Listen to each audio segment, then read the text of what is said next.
আসসালামু আলাইকুম। আমরা একটা এমসিকিউ সলভ করব। এটা রাজশাহী বোর্ড 2025 সালে আসছিল। এখানে আছে a square plus 1/a square equal to 18। এখানে দেওয়া আছে যে a minus 1/a equal 4, a plus 1/a whole square equal to 20। a cube minus 1/a cube মান আছে ইকুয়াল টু 76। নিচের কোনটি সঠিক? মানে যদি আমরা ম্যানুয়ালি করতে যাই তাহলে প্রায় আমাদের 10-15 মিনিট সময় লাগবে, অথবা কমপক্ষে 5 মিনিট সময় লাগবে।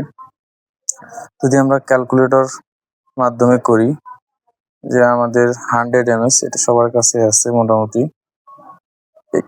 একটু হ্যাক্স জানলে প্রায় 5 সেকেন্ডের মধ্যেই বা 10 সেকেন্ডের মধ্যে আমরা এই এমসিকিউটা করে ফেলা সম্ভব।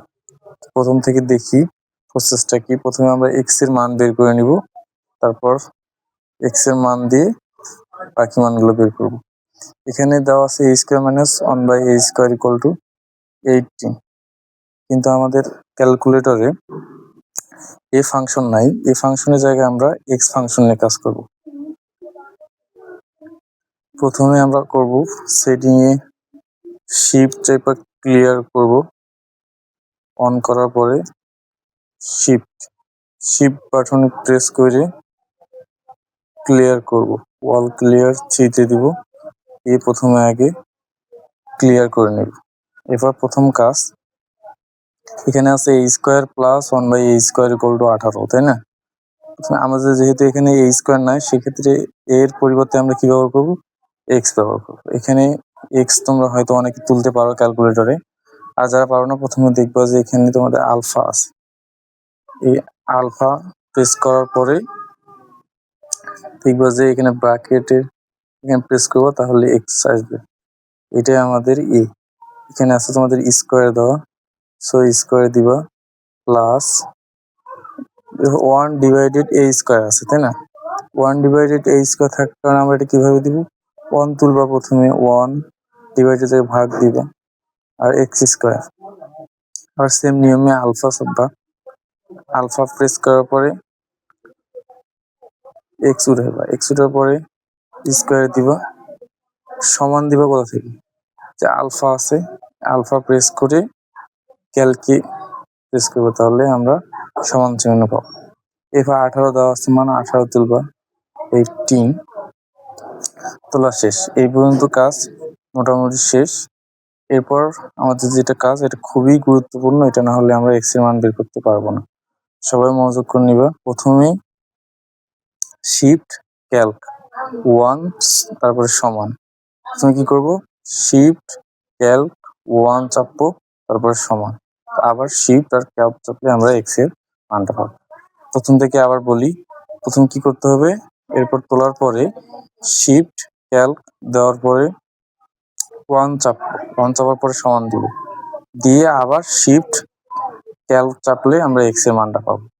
তো যদি তোমরা ভালোভাবে দেখলে, লক্ষ্য করলে দেখবা যে প্রথমে আমরা শিফট চাপছি, তারপরে ক্যালক 1, তারপরে সমান চাপ শেষ, আবার শিফট, আবার ক্যালক চাপ। একটু ওয়েট করলে আমরা এক্স এর মানটা পাবো। এই যে এক্স এর ভ্যালুটা আসছে। এখন আমরা a minus 1/a square plus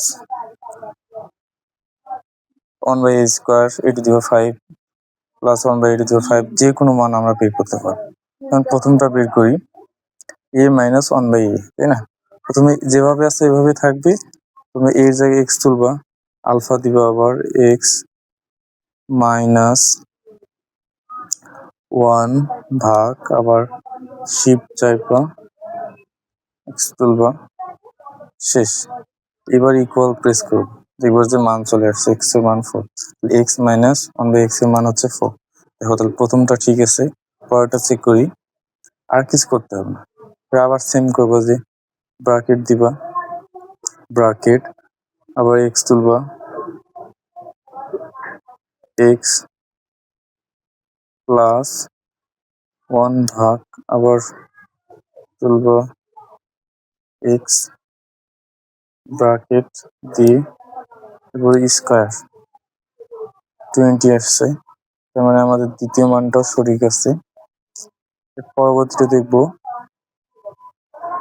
ওদের আছে a cube minus 1/a cube, তাই না? তাহলে প্রথমে আমরা আলফা চাপবো, এক্স উঠাবো, তারপরে শিফট চাপে কিউব নিব, অথবা তোমরা এটা চাপার পর 3 নিলেও হবে, অথবা শিফট চাপার পরে এখানে কিউব আছে, কিউবে প্রেস করলেই হয়ে যায়। মাইনাস আছে, মাইনাস নিব, তো 1 ভাগ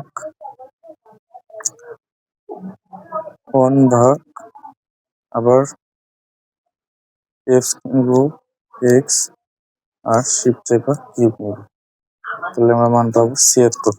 সুতরাং দেখা যাচ্ছে যে এখানে 3টা মানে সঠিক, সুতরাং আমাদের অ্যান্সার হবে ঘ, 1 2 3। এভাবে উপরে যেগুলো মান আছে সেগুলো বের করা যাবে। একই নিয়মে সবগুলো অঙ্ক করা সম্ভব।